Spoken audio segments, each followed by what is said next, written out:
Hello, hello, and welcome back to Business First Creatives.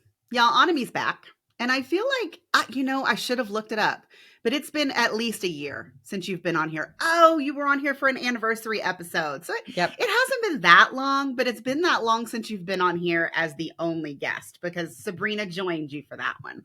So welcome back to the podcast. Thank you, ma'am. I am so excited to be back. It's nice that we get to chat in the interim, but I feel like I'm excited to share our conversations because they always inspire me. And I will say, if you listen to this podcast and you don't listen to This Can't Be That Hard, I was actually on Annemie's podcast a few months ago talking about my kind of foray into AI, if you will. And I find it completely hilarious and ironic that she is here today to talk about how she has taken like a complete dive into AI tools. And she is also beginning to put them into some of her offers that we are going to talk about today. But I don't feel like you were really using AI when I came on your podcast a couple months ago. No, I'm not lying when I say that my conversations with you are inspirational. You have inspired some pretty major twists and turns in my career path, I guess, when as it pertains to education. And usually it's because you are paying attention to what's happening and what's cool. And I can barely keep up. And then I talk to you and I'm like, oh, maybe I should look into that, which might be annoying. And I recognize that. But AI certainly was on my radar when we talked, but you really inspired me to dig in because I had ideas about how I felt like it could help the courses that I teach and the things that I did, but I felt pretty intimidated by the whole thing. And yeah, as part of my inspiration for really diving in was talking to you and being like, okay, it's put your big kid pants on time and let's wade into these new waters. I think it's intimidating when you're brand new to something, when it seems really techie, when it seems whatever, but whether it's something like this or changing an outlet in the wall or something, I'm always like, look, if somebody else can do it, it can't be that hard. It can't be that hard. Yeah, isn't that right. the whole name of your business? But sure also, I just realized I was also responsible for you jumping into Airtable. Airtable, yeah. And then eventually you took Airtable and just redesigned half of the things that you gave people in Simple Sales. So what that means to me is that we should have more conversations more often. I know. So that I can inspire you constantly. Well, and I hope it cuts both ways. I hope I have ever done for you even half of what you've done for me. So you have. I mean, I feel like I've said this before, but guys, we are going to stop going back and forth. We are going to hop into AI because before we hit record, she was like, okay, where are we going to take this conversation? So sometimes I have thoughts in my head that clearly I don't actually express to my guest, and that's okay. She is willing to just roll with the punches. But before we really get into how she is using AI inside of one of what has become her main offer, I would say, or at least it is taking a bigger piece of the pie now than it ever has before. But before we get into that, I want to talk about a hot take that I've seen in a few threads now that I'm semi-active on social media again. I don't know that I really want to put myself out there like that, but some of the things that I've been seeing around AI offers, because there are AI offers everywhere. Sure. And I actually just wrote an email to my email list the other day that was like, I opened up my email and I think I have 5 different new offers where people are pitching, AI assistance as part of their program. So I do think that this is a trend that is not going anywhere. And while you and I are now, diving into it with our offers, I do think that we're going to see more of these things as they go. But one thing that I've had and that people have said on threads and other places is, oh, but I'm really good at ChatGPT. And so I'm sure that I can just get the same result. And so we're going to start this conversation there. Annemie, did you just open ChatGPT and say, hey, I want to build this. Help me do this. Is that how you started?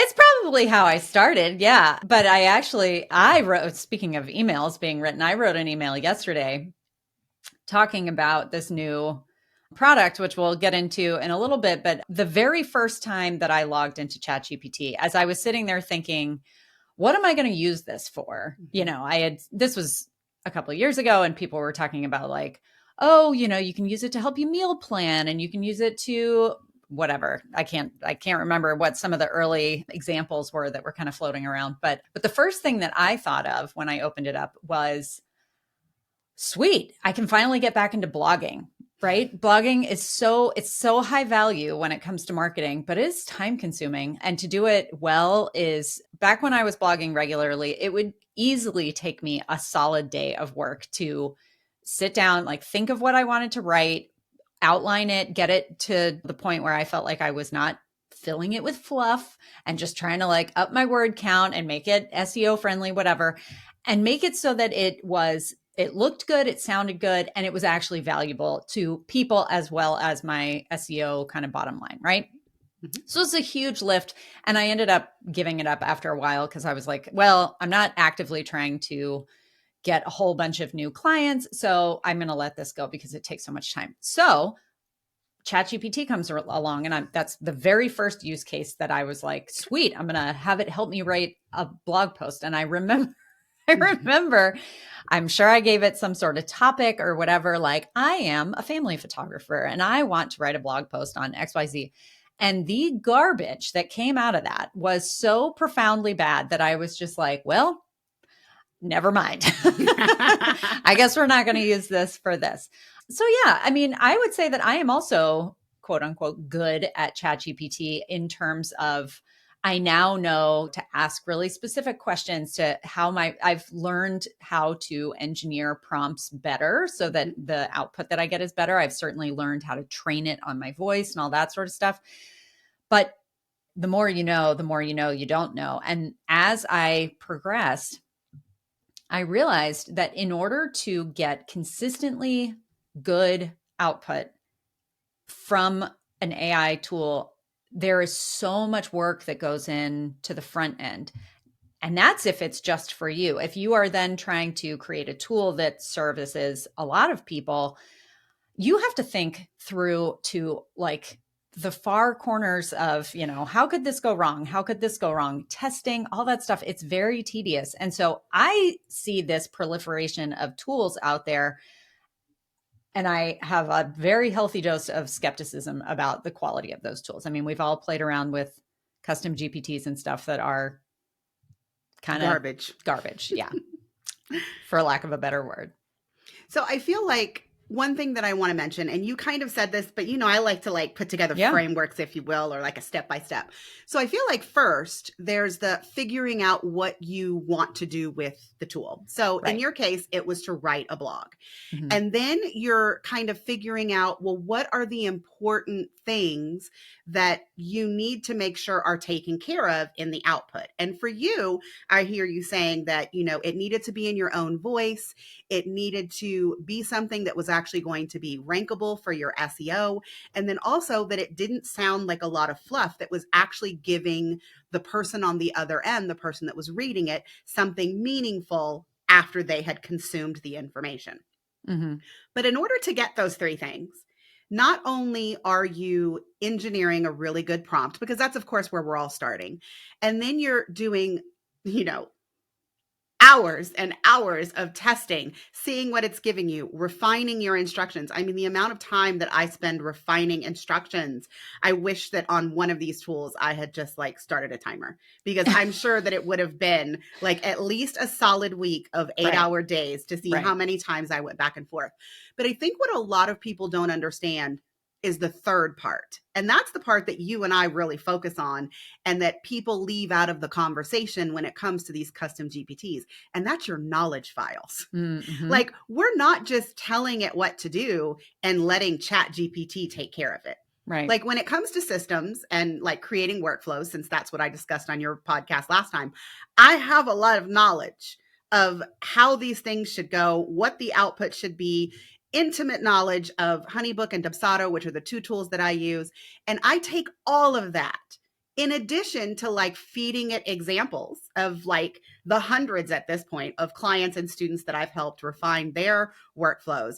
And I'm kind of packaging it all up in these knowledge files. And that's what actually runs my AI tool. Mm-hmm. Now, when it comes to blogging, you've got a different set of knowledge tools, and you actually took it to a whole different level than I'm doing. And I mean, I was really impressed, not only when you showed me the tool on a different call, but when I talked to one of the people that, helped you ideate and go through it and all that. Like, I was just so impressed by everything that you did. But I think that at the end of the day, if you're using AI tools and they are really built with intention and they're really using like all of the strategy and information that you have in your brain, it is a very different thing than just logging into ChatGPT and saying, "Hey, I'm a family photographer. I want to write a blog post about this last session. Here's my thoughts. Please write me a blog post." Right. And that's, I think intention is the word that needs to be underlined in red ink. The like temptation with ChatGPT and AI tools in general is to look at that and be like, great, I don't have to do the work. And the truth of the matter is, in some ways, I'm grateful that I have been in business as long as I have, that I have as much content that I created from scratch as I do, because I totally get that temptation. Like, I don't want to think about this. I don't want to think through my own answers to XYZ. If someone else can do the work for me, the lessons that we learn over time as we are in business are, we have opinions, we have knowledge, we have experience that we need to share. It's way too easy to be like, here are some photos that I want to share in a blog post. Here's the general topic. Take it away, chat. And then you end up with garbage. I mean, that is how you get, garbage in, garbage out. Mm-hmm. And the way that we put this blog tool together, and you mentioned you had talked to Kinsey and I had worked with, so I knew enough to know that I didn't know enough to build this tool to the level that I wanted to do that. And so I reached out to Kinsey Soderberg and said, teach me your ways, help me build this thing. And what we were able to do together was, I'm just pleased as punch with it. I feel like it is one of those. And one of the things that I really like about her is her focus on human centered, human led AI, where you really are taking the reins and saying, this is what we are building. And so the tool that we've built requires that the photographers who are using it first sort of dialogue with the tool to say, these are my thoughts, these are my feelings, these are my experiences, these are my recommendations, whatever the case may be, depending on the topic. And then it's really just the formatting, the writing, the SEO tools, all that sort of stuff. And the thing is, that is the time consuming part. So I feel like what we've done is sort of walk that line, and that's the hardest part right now. Maybe it'll get better in the future to where it really does do the work for you, but for now, I don't feel like that's where it is. Yeah. And I mean, I feel like I'm now calling one of my newest offers AI powered, which is what I would call what you're doing as well.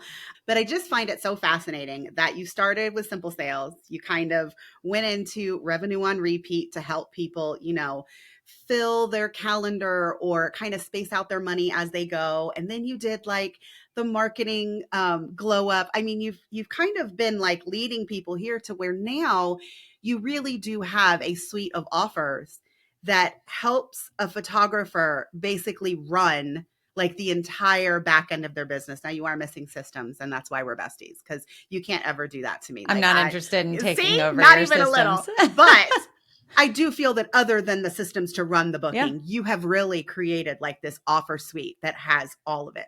So now let's talk about Consistency Club, because I feel like you and Dana have both been on this podcast. And while we've mentioned Consistency Club, I don't ever know that I've like given you a spotlight and been like, tell me about Consistency Club. So this is your opportunity, Annemie. Tell me about Consistency Club. Great.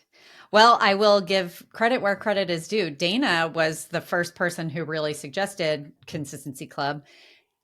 She didn't give it that name. I gave it the name. I will take credit for that. But so Dana, if you're listening and you don't know me or her, so Dana is my marketing director at This Can't Be That Hard. She has never been a professional photographer, but she has now worked with me for, I guess we're over 4 years now. And so she knows this business, this industry, like the back of her hand, but she comes from a marketing background and she is great at what she does. And so I first hired her to do my social media, and it grew from there. She was doing like 10 hours a week. Now she's basically full time. And at one point, a couple of years ago, she and I were having a conversation, and it was one of those like planning conversations for the following year. And she was like, I really, I look at photographers and what they are saying that they want and need. And, they're always talking about how they wish that they could hire me because she is the one in our social media, like chatting with people most of the time. And she was saying, they say they wish they could hire me, and it would be so prohibitively expensive for a photographer to hire a marketing director or marketing strategist. It's one thing to hire somebody who's going to go in and like post to Pinterest and Instagram for you, but it's a totally different thing for somebody to learn your business and your views and all that, and have the ability to like pick out the photos and write the captions in a way that really mimics you. So she's talking about this, and she was like, maybe what we can do is put our brains together, you with your photography knowledge and me with my marketing knowledge, and create marketing materials that are sort of templated that come out every month. So January of 23, we launched the Consistency Club, which basically is just like, there are parts of your marketing that are, it's not, I don't want to say you just have to check a box, but you kind of just have to show up, right? You have to show up on social. You have to show up in email. And it's like, you don't need to reinvent the wheel completely. I would extend that to blogging, but unfortunately for all this time, blogging is not the sort of thing that you can create a template for, right? You can't say, here's a template. Now hundreds of photographers go write more or less the same blog post and drop it this month, because Google would have a panic attack. So we left blogging out of the mix. More on that later. But anyway, so for 2.5 years, we have been providing email templates and social media templates. Plus, we have like a little private marketing podcast that we drop each month. And it's really simple. It's a low cost monthly subscription, and you just get a lot of the heavy lifting for your marketing content done for you. Does that do a good job explaining what It the does. Consistency Club And is? so I want to ask you, because I know that you're just now doing AI. Was there any AI that was introduced in those two portions, so email and social media? Has there been any kind of AI prompting that you've given them, or have you seen your members start saying that they were taking the materials that you were giving them and using AI to get across the finish line? Yeah. I haven't gotten a lot of people saying that. I have had some people say, oh, I turned your email from this month, your email template, into a blog post. Or Okay. I then took my email, fed it into ChatGPT, and bulked up my social media. So I took your social media prompts, but I also created my own in ChatGPT, Okay. which is great. I mean, like, that's absolutely an important and smart way to repurpose your content. And I think that when you're feeding ChatGPT something that is really solid to begin with, obviously you're going to start to get better results. Yes. I mean, that's the biggest part that I talk about, because I have no desire to be a marketing person, but I do have my content hub for Airtable. And the one thing that I talk about over and over again is that whatever your long form piece of content is, as long as that is you and it's really your ideas and your voice, there is no limit to what you can like rinse and repeat from that one piece of content. Yep. And so now we're kind of getting into the blogging, because for a lot of people, that's a blog. For me, it's not a blog. It's my podcast episode. Right. In the last, I would say, year and a half, when I get an idea, I don't think, oh, that would make a great blog post. I think, okay, let me go sit on my computer, record a podcast episode, and then I will repurpose it. And in full transparency, I don't write my own blog posts anymore. It's either AI written or Kara, my blog writer, writes it. I mean, I have not written an actual blog post except for like a handful in the last year and a half, I would say. But you are now coming into this, hey, we are going to start working on blogging as an upgrade to Consistency Club. And that is going to give your members like one solid piece of long form content that they are going to be able to repurpose more than perhaps they were able to do with just a single email or even two emails in the past. Yeah, for sure. So the concept here is basically that for most photographers, blogging is the best long form content, right? Like a photographer could certainly have a podcast. I am a photographer and I have a podcast, but it's not a visual medium, right? It's an auditory medium. And like, we as photographers are really trying to drive eyeballs to our website, and a blog post lives on your website, and you can pepper it with beautiful photos that are alt tagged, but you're also telling Google like, hey, I am an active photographer. I've got experience in these fields. I live in this place. Like, I'm legit send people my way when they're searching for photographers. It is one of those where it's like, it's not new, it's not bright and shiny, but it is absolutely a workhorse in terms of marketing. Forever, it has been a very difficult thing to do well without spending gobs and gobs of time, like we were talking about earlier. And a lot of photographers who have blogs have been told, like, you should be blogging. And so what do? They do the easy thing, or the easiest thing, which is to take a bunch of their photos, string them together. Maybe they're alt text, they're creating alt text for those images, and they're writing like a 1 paragraph intro at the beginning, but they then are just letting the images do the work for them. That's fine when it comes to someone browsing your website and wanting to kind of deep dive a particular session that you did, or like a location that you are featuring in your blog. It doesn't really do much for you when it comes to SEO. So it's, you're doing some of the work, and I get why you would cut that corner, but most photographers either don't feel like they can write, or they don't want to spend a ton of time writing. And it is, I mean, it's content creation is a time consuming thing if you want to do it well. So this opportunity to marry what I know about SEO and the structure of a high quality blog and all that sort of stuff with the knowledge that I know is in the heads of these photographers. Like, we all have these stories that we can share to illustrate a point, and we have opinions that are born of experience that we have. We have recommendations that we can share with people that are valuable. These are answers to questions that people are legitimately searching for. But getting that put all together in a way that's actually going to get found on Google, and that's going to be interesting to the person who lands on that blog post and, is going to actually pull them in. That's the part that's hard. And that's what we set out to fix with this tool. Yeah, because the writing is the last part.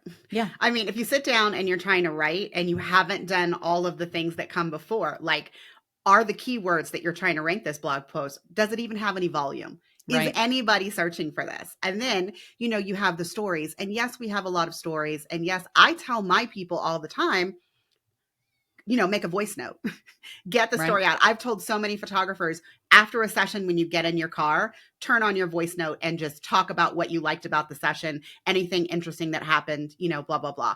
And I mean, this is usually advice that I'm giving people when they're asking someone else to write their blog posts, but it's also very useful for yourself. But so again, you've got all of the SEO parts, you've got the storytelling, and then you've got the actual writing. But I think that when people are considering an AI tool, they're really thinking of, oh, but it's going to do the writing for me. And yes, it will. But the first two parts that we talked about are what give your output like power. It's what actually makes it like a useful tool inside of your marketing ecosystem, if you will. And here's the downside to the proliferation and accessibility of AI now.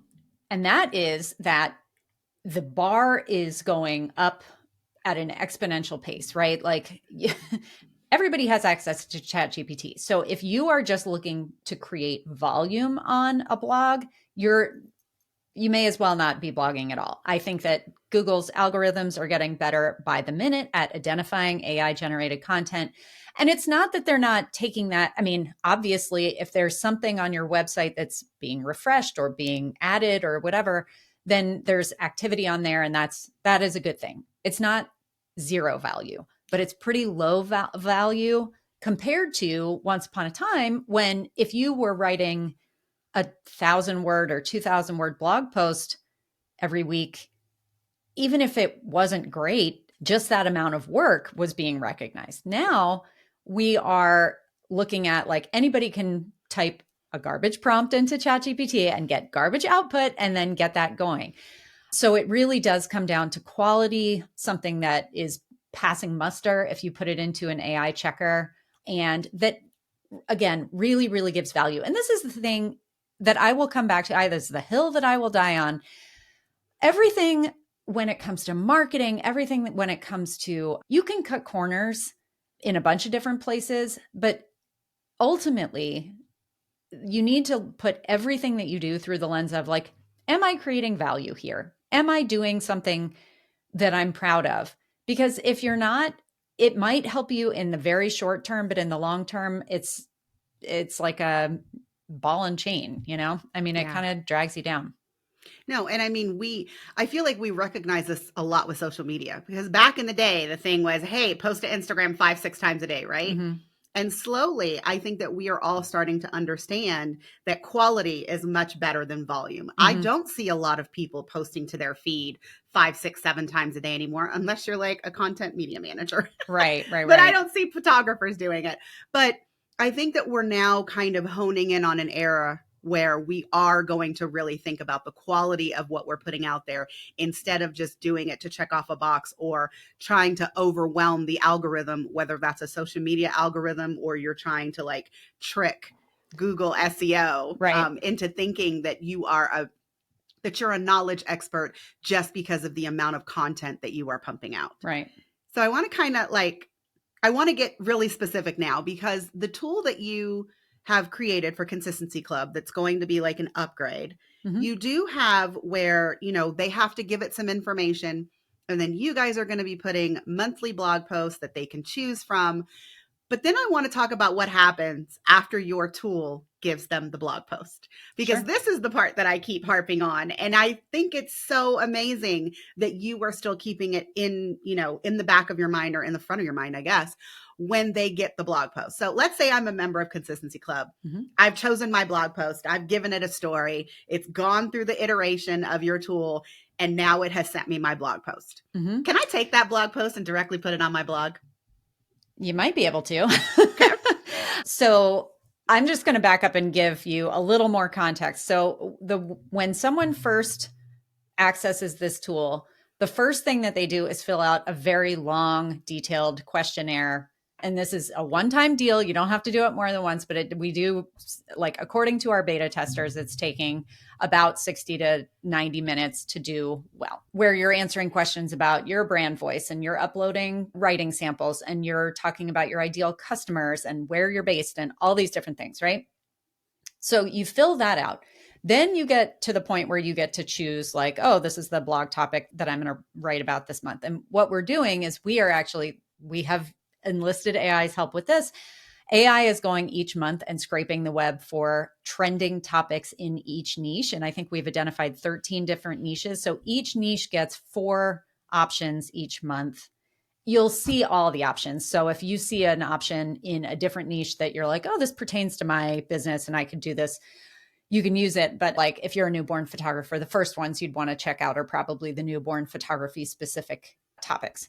So then you choose a topic. You can also choose to choose your own adventure on the topics. You can put in your own topic, but then you answer 3 questions about that topic that typically come down to share a story that you have about this, share your recommendations about this. So it's establishing this as your individual unique blog post.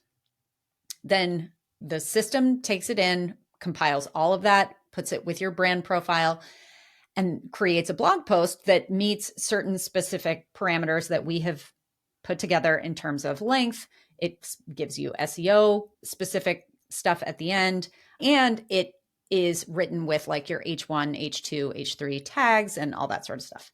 So you get that.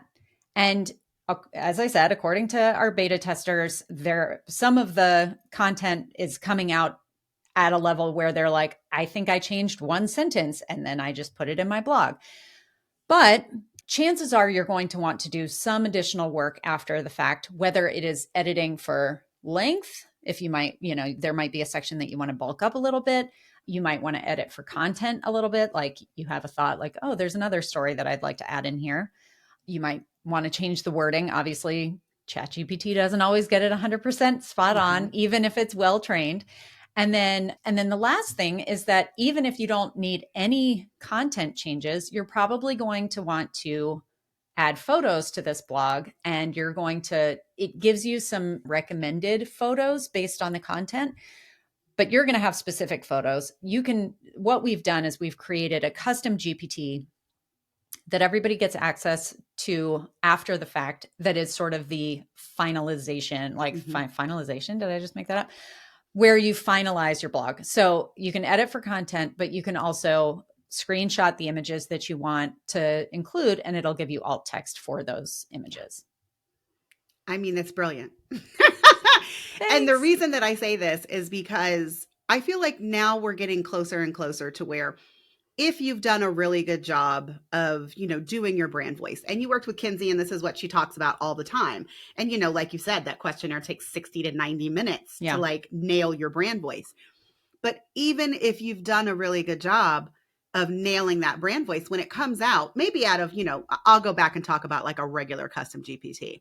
I am a big fan of making sure that you have allotted the time to go back and forth with it. Because I think in the beginning, what we were getting was such trash. Nobody saw, oh no, there's no saving this. Like I should have just taken the time and written it myself and it would have been, much better than what came out.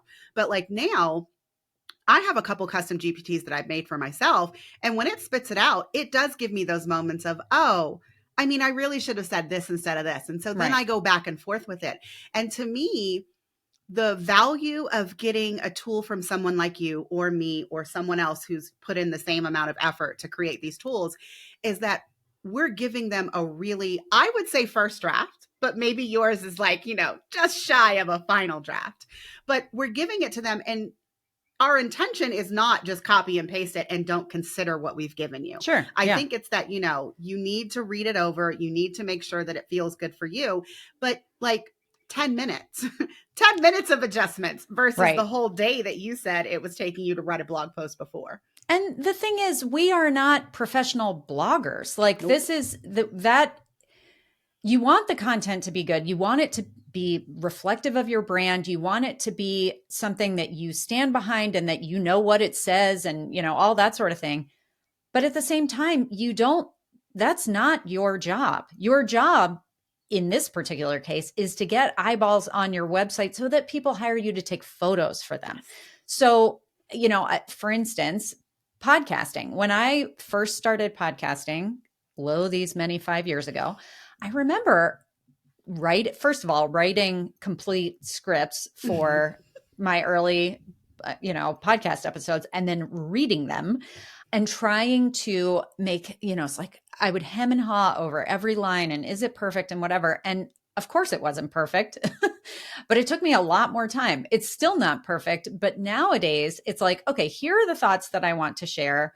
I'm going to share them in my actual authentic voice. And I'm not going to worry too much if I stumble a little bit or if I ramble a little bit, because the truth is if I'm giving valuable content, people will hopefully forgive me for that. And if they don't, that is what it is. But my job I'm not a professional podcaster. I am an educator and I have good information. So that's what I'm trying to convey. And I would say the same thing. Like, hopefully what we're doing is creating a tool that makes it as quick as possible for you to check this box so that you can, again, continue to grow your audience and bring people into your ecosphere so that they see your photos and they're like, I want to hire you. Yeah, I'm going to say one more thing. I recently joined someone's program. I don't know if you know this. It's called Launch Your Own Way. It's so that I can start like doing the full selling, marketing, all this stuff. But one thing that I've learned recently is that I really need to work on my positioning and my messaging. And the reason that I'm saying this is because it's so relevant to what we're talking about right now. I recently shared my workflow fast pass, which is actually the new iteration of the offer that I came on your podcast to talk about before. So now it's not you're going to do, the creation of the workflows with the AI tool. It's that I'm doing it for you so that I have reviewed it and you have it in your hands and you know that it was reviewed by me and that it's absolutely going to work. But the one thing that Kelsey keeps saying over and over again is, yeah, but you need to make sure that you're hammering two things, that it's fast and that it's custom. And I feel like for you, it's the exact same thing. Like we're talking about all these pieces and, how we're going to make your life easier. But at the end of the day, it comes down to two things. We are helping you do it so much faster than any human could possibly do it. And it is customized for you so that when you get the output, you aren't spending, a day refining. It's like 5-10 minutes. And then it's whatever time it takes you to upload it to your blog, actually set the whatever you have to do behind the scenes. And then you hit publish. Like an entire day down to maybe 1 hour. And then you can actually put more content out there, which is going to help Google see you as an expert, and it's going to bring more eyeballs to your website. Right. And am I custom writing this for you? No. If I were, it would cost a lot more than, like it does, for sure. And that's the beauty of leveraging these tools. And I want to kind of come back because I think that there are people who struggle with, especially as artists, who struggle with the like, are we replacing ourselves? Yeah. There are copywriters out there for whom writing is their income and their livelihood. And, here we are, we're using these bots to replace them. And my feeling is they are professional writers. I want them to focus on the things that are, I think in general, obviously there's a messy middle that we're just entering now. And a lot of people will find themselves out of a job in the way that they define their job in the past and all that sort of thing. It is the direction that things are moving. And as small business owners, I think that as long as we are focused on not staying in our lane, in that, again, I am a photographer, I am not a blogger. And so using AI to help me blog is moving my business forward, and it's allowing me to do more of what I want and sort of need to be doing out in the world. For a professional copywriter, yeah, they're probably going to see some loss of income for things like, oh, I just want you to write my blogs. But at the same time, maybe that frees them up to write a novel or do something that is a little bit less commercial, transaction driven, and is actually adding value and meaning into the world. So, I mean, I know a lot of copywriters, and some of them are starting to embrace AI. I finally had Courtney Fanning on my podcast after hearing her on yours years ago. Yeah. And I don't know that I told you this, but when we stopped recording, I literally told her, okay, I am going to take your 4 buyer profiles and go build a custom GPT. I'm going to send it to you later today. I mean, and I didn't have very much knowledge. I just had the results from my quiz, some things that she had given me, and I did it and I sent it to her, and she was like, okay, like, I think that I want to explore this further because, like, this is amazing. Like, it was giving suggestions and all this, but does that replace her? I think not, because would I have known what the 4 buyer profiles were without her? Absolutely not. Like, I needed Courtney to have like the framework and the knowledge and things like that. So, I mean, I don't think that it's going to replace humans. In fact, every time I do an AI episode, I end it with, and don't you guys worry, my human teammates are completely safe because I am not doing the work that it takes to put these things into the world after my AI assistants have created it. I am not scheduling my podcast episodes. I am not putting my blogs on my blog. I mean, there's a lot of other things that my human teammates are doing. And if I can get this content written in a different way, it doesn't mean that I don't need them. It means that I can ask them to do different things that will help me get a better ROI of my business because what I'm getting from my AI assistants for that particular like purpose can be crossed off, or the time that it takes can be shortened. So yeah, I mean, AI is here to stay, and we are getting better and better at using it as a tool, but I definitely don't think that it's going to like come for everybody's jobs, even if you're a copywriter, because I don't know that I want a sales page written by ChatGPT, no matter how many frameworks I put in there, that I don't still have reviewed by someone with more copywriting knowledge than me. Yeah, absolutely. My hope is that it does free us up to do the things that we are sort of best at and that really are additive in the world and not just sort of recycling what's out there, which is what AI does really well. Yeah. But if you give it more of you, it doesn't seem like it's just giving you everybody else's garbage. It's giving you stuff that's unique to you. Yeah, yeah. So this is dropping before our official launch, right? Yes. Of the tool? When you are listening to this, this is the week before her tool drops. Okay. So on August 6th, we are actually like inviting everybody to come and watch this happen kind of in live in real time and ask questions and play with the tool and see what it can do. That's happening August 6th. Everybody's invited. It's free. So you can go to thiscan'tbethathard.com/summit to grab a seat there. If you have missed that, if you're listening to this after August 6th, then just go to thiscan'tbethathard.com/club because it is inside the Consistency Club is where this tool lives. Okay. And I had a solo episode planned for you guys, but we covered it all today. So I'm going to think of something else to air I after ruined this it. one. I'm sorry. It's okay. I mean, I do like having these conversations with other people because when I talk about like, hey, I do a much better job than ChatGPT, it does sound, it sounds different when it's just me saying it. Just because it sounds different doesn't mean it's not true. That's true.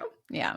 All right, guys. I hope that in this episode that you have gotten like a really good behind the scenes of what it looks like when people like Annemie and I are building AI tools in our business that help you do the things that we are experts in faster and with, a better first draft, if you will. And so once again, I really do want all of you to go and check out Annemie's Consistency Club. It is thiscan'tbethathard.com/club. That's it for this episode.